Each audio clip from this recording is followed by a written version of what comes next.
Hello guys, আসসালামু আলাইকুম। কেমন আছেন সবাই? আশা করছি ভালো আছেন। আমি আল্লাহর রহমতে এবং আপনাদের দোয়ায় ভালো আছি। আজকে আমি হাঁটতে গিয়েছিলাম অবদাবাদের উপর দিয়ে। সেখানে গিয়ে সেখানকার দৃশ্যটা দেখার মতো ছিল।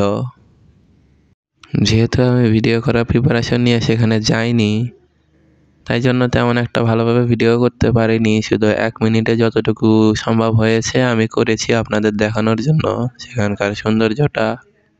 এইখানে যে বিলটা দেখতে পাচ্ছেন, এখানে সচরাচর সবসময় পানি থাকে না। যখন বন্যার সময় হয় তখনই শুধু এখানে পানি ওঠে, কারণ এটা নদীর সাথে সংযুক্ত আছে। নদীতে যখন বন্যা হয় বা নদীর পানি বৃদ্ধি পায় তখন এখানে পানি আসে।